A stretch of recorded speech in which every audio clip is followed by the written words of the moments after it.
नमो India, मैं हूं SR5। स्वागत आपका वर्ल्ड अफेयर्स हिंदी में। तो आइए समझते हैं कि आखिर मामला क्या है। जब आप एक ऐसे आर्टिकल देखते हो जहां यह स्पष्ट कराया जा रहा है कि प्रथम भारतीय प्रधानमंत्री बने PM मोदी, जिन्होंने अपने ही देश में बन के तैयार फाइटर एयरक्राफ्ट के ऊपर उड़ान लिए, ये एक गंभीर विषय बन जाता है। इसके प्रति हर वो व्यक्ति को समझना चाहिए जो इंडिया में रह रहे हैं। ऐसे विषय में किन देशों से हमें क्या सीखना चाहिए और कितने देश हमारे इन चीज़ों से लेके जलन की प्रतिक्रिया में कुछ ना कुछ प्रतिक्रिया देने की कोशिश करेगा, जद्दोजहद प्रयास किया। चाइना का इसमें कोई षड्यंत्र रहेगा।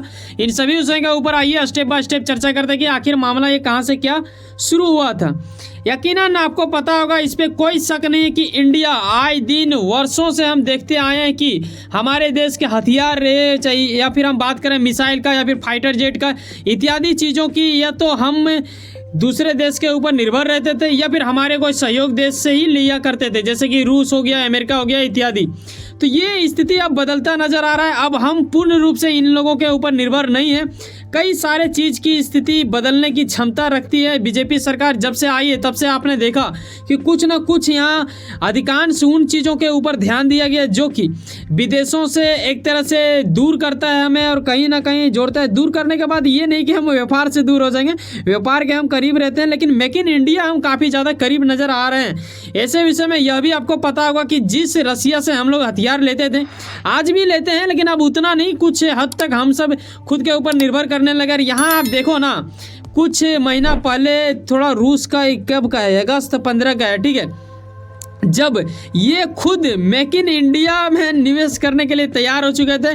और इसके अतिरिक्त उन्होंने अपने देशवासियों से ये भी कहा था कि क्यों ना हम भारत से सीखें, जिस तरह मेक इन इंडिया को किया जा रहा है भारत में, उसी प्रकार रसिया आखिर ऐसा क्यों बोला था ये भी मैं बता देना चाहूँगा। देखो, जब से ये वार शुरू हुआ है यूक्रेन और रसिया के बीच, तभी से उनके ऊपर काफ़ी बड़ा प्रतिबंध लगा दिया और इस वजह से कई सारे कंपनी उनके देश से बाहर जा चुके हैं। यही वजह है कि वो इंडिया से एक तरह से सीख लेके मेक इन इंडिया जिस तरह चल रहा है उस तरह मेक इन रसिया वो शुरू करना चाह रहे थे। ऐसा आर्टिकल आया था, ठीक है, बीते कुछ महीना पहले। चलिए आते हैं मेन पॉइंट पे कि आखिर हम लोग आज डिस्कस किसके ऊपर कर रहे हैं। HAL, ठीक है, ये हमारे ही देश का एक कंपनी है जो कि काफ़ी अच्छा कार्य करती है। इन्होंने 4 अक्टूबर को LCA ट्विन सीटर विमान सौंपा था हमारे देश के दिग्गज माने जाने वाले 3 सेनाओं में से एक सेना वायु सेनाओं को, ठीक है। और यहीं पे PM मोदी जब जाते हैं इस कंपनी में, दरअसल इनको विजिट करना होता है, हालांकि बाद में ये विजिट करते हैं, पहले ये उड़ान भरते हैं। कुछ इस प्रकार इनकी थोड़ा खासियत मैं आपको बता देना चाहूँगा। देखो, ये है ट्विन सीटर, यानी 2 सीट है इसमें, और काफ़ी अद्भुत माना जाता है। किसी भी मौसम में ये उड़ान भर सकती है, ऐसा भी यह बताया जा रहा है। काफ़ी हल्का इसे रखा गया है ताकि मौसम में ज़्यादा कोई दिक्कत ना हो। और ये सिर्फ प्रशिक्षण के लिए ही नहीं, खास करके इसे बनाया गया था इसीलिए ताकि ट्रेनिंग देने में सुविधा हो। लेकिन इसके अतिरिक्त ये लड़ाकू विमान में भी खुद को बदल रहा था, जो कि कहीं ना कहीं हमारे देश के वायुसेना का काफ़ी हित के लिए कार्य करेगा। ये हमारे देश के लिए एक अद्भुत एक तरह से वरदान टाइप का भी है, तो ये आप भी मान सकते हो। साथ ही यहाँ क्योंकि हमारे ही देश से बन के ये तैयार हुआ है, तो कहीं ना कहीं ये PM मोदी के लिए खास रहा। और बेंगलुरु में ऐसा कुछ किया गया जो कि एक अद्भुत दृश्य को दर्शाता है। यहाँ आप देखते हो कि हमारे देश के जो PM, जो कि एक ग्लोबल पहचान रखते हैं खुद में, कहीं ना कहीं इनका आना एक तरह से षड्यंत्र भी बताता है कि इंडिया की जो ये हथियार है उन्हें बेचने की एक तरह से। देखो, आज भी आप अगर कोई भी सामान खरीदते हो, वर्षों पहले क्या होता था उसके बारे में नहीं जाता, फिलहाल अभी से क्या मैटर चल रहा है विश्व लेवल में, जब तक आप किसी चीज़ का डेमो नहीं देख लोगे आप नहीं लोगे। तो खुद PM मोदी उसमें बैठ के उड़ान भर रहे, तो यकीनन बाकी देशों को तो उस पर ट्रस्ट होगा ही। हमारे देश वालों ने कंपनियों की ओर से ऐसा कुछ खास बनाया है, तभी जाके ये ट्रस्ट आता है और ये विश्वास दर्शाता है कि PM मोदी के सहयोगी जितने भी देश हैं और जितने भी लोग इनको देखेंगे, तो कहीं ना कहीं वेस्टर्न मीडिया चाहे ग्लोबल मीडिया कई प्रकार के आर्टिकल लिखेंगे। तो ये भी एक तरह से प्रचार का एक तरह से आप षड्यंत्र मान सकते हो, जो कि ऑफिशियल रूप से तो ऐसा नहीं बोला जाएगा ना कि ये एक प्रचार का षड्यंत्र है। हाँ, ये अलग बात होगा कि प्रचार ना भी करने का रहता है, फिर भी सरकार को अगर PM मोदी को लगता है तो वहाँ पर जाके वो उड़ान भर सकते थे, क्योंकि उससे क्या होता है कि हमारे देश के सेनाओं के एक तरह से प्रोत्साहन भी बढ़ता है, ठीक है।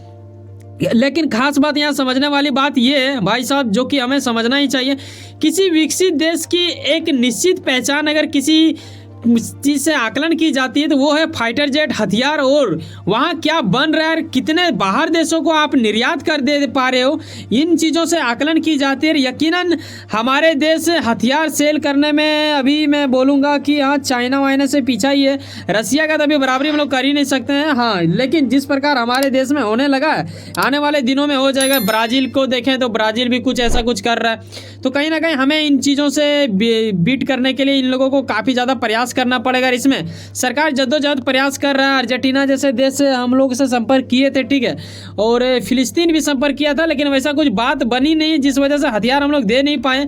और नाइजीरिया भी एक कंट्री था, आपको पता होना चाहिए, वहाँ हालांकि तख्ता पलट हुआ था, उसके बात नहीं करेंगे। लेकिन अभी फिलहाल जिस चीज़ का बात कर रहे हैं वो है बाइडन, ठीक है। बाइडन की ओर से भी अभी बीते कुछ महीना पहले आपने देखा होगा आर्टिकल, कई प्रकार के मैंने वीडियो भी बनाया था, जब हमें देखने को मिल रहा है कि कुछ चीज़ों के ऊपर डिस्कस की जा रही है जो कि इंडिया में ही बनेगा, जो कि खास है, दोनों देश मिल के करेंगे तो हमारे पास थोड़ा सा क्षमता और ज़्यादा बढ़ेगा, ठीक है। तो आप अपनी राय अवश्य दें कि आखिर पीएम मोदी का इस तरह विजिट करना और ऐसे उड़ान भरना, क्या ये बिल्कुल सुरक्षित माना जाता है? क्या ये हित के लिए होते हैं हमारे देश के लिए? क्या इससे प्रचार हो जाएगा? जी हाँ, प्रचार हो सकता है। कैसे, ये समझने वाली बात है। ये देखो किसी आर्टिकल में लिखा हुआ आपको नहीं मिलेगा, तर्क के साथ आप खुद सोच सकते हो। पीएम मोदी जब ऑस्ट्रेलिया जाता है तो बोला जाता है मोदी इज द बॉस। क्यों बोला जाता है? क्योंकि मोदी का अपनी पहचान है, अपना एक अद्भुत पहचान, जिसे कई सारे देश, विश्व के अनेक देशों में से कुछ ऐसे भी देश हैं जो कि पीएम मोदी को एक तरह से साउथ ग्लोबल लीडर के रूप में भी देखते हैं। कुछ लोग तो ऐसे भी कहते हैं कि पीएम मोदी एक ग्लोबल लीडर के रूप से उभरे हैं। तो ये एक बड़ी बात हो जाता है, भारत को एक अलग बात से लेके जाता है। विश्व गुरु के रूप में तो हम लोग जाने ही जाते हैं वर्षों पुराने परंपरागत रूप से, लेकिन अब विश्व मित्र के रूप से भी हम लोग जाने जाते हैं। ये खास बात होता है। 2047 तक हमारा टारगेट की पूरा तरह से विश्व गुरु बन के फिर से हम लोग उभरे हैं, क्योंकि थोड़ा अभी बीच में क्या हुआ था कि धुंधला हो चुका था। तो इन चीज़ों के ऊपर सरकार काफ़ी ज़्यादा प्रमोट कर रही है। अगर सरकार की हम बात करें वर्तमान स्थिति में हमारे देश के अंदर, तो मेक इन इंडिया को लेकर हमारे देश के 142 करोड़ देशवासियों में से अधिकांश देशवासी इन चीज़ों को समझने लगा है। और अब अभी देखा ना दिवाली में बीते क्या हुआ था, काफ़ी ज़्यादा नुकसान दिया गया है चाइना को। तो ऐसे वोकल फॉर लोकल को भी प्रमोट किया जा रहा है हमारे भारत सरकार की ओर से। तो इन सभी चीज़ों के ऊपर जब हम लोग एकत्रित होकर सोचेंगे, विचारेंगे, ऐसे एक्शन लेंगे, करेंगे, तो यकीनन हमारा देश काफ़ी तेजी गति से बढ़ेगा। इसमें आपका भी बहुत बड़ा योगदान होता है। तो आप भी अपना कर्तव्य अवश्य निभाएं। देशभक्ति सिर्फ जय हिंद करने से नहीं होता है, हर वो छोटे बड़े चीज़ों में हमें अपना योगदान देना पड़ेगा, तभी जाके हमारा देश एक महान देश है और रहेगा, और हमेशा वर्षों वर्षों तक रहेगा, ठीक है। वैसे सुनो ना कहीं कुछ ना कुछ काम करते होंगे, यकीनन अपने काम के प्रति काफ़ी ज़्यादा उम्मीद रखते होंगे, यकीनन आपका मेहनत आपका मंजिल बन के मिले। वैसे सुनो ना, सब्सक्राइब कर लो वर्ल्ड अफेयर्स हिंदी और जुड़े रहो मुझसे। चलो मिलते हैं किसी नेक्स्ट वीडियो में। जाने से पहले एक बात ख्याल रखना भाई साहब, एक सब्सक्राइब जो बिल्कुल फ्री होता है करके जाना, और वास्तविकता के निकट में रहना सीखें। अगर आपको वाकई में लगता है कि हमारे अंदर वो गुणवत्ता है तो सब्सक्राइब अवश्य करें। अगर लगता है कि नहीं है, कुछ कहीं छूट रहा है, तो यकीनन अपनी राय साझा जरूर करें कमेंट बॉक्स में। हमें प्रतीक्षा रहता है कि आप कब अपनी राय हमें देंगे, ताकि आपसे भी मैं कुछ सीख सकूं। मिलते हैं किसी नेक्स्ट वीडियो में। बाय, जय हिंद, जय भारत।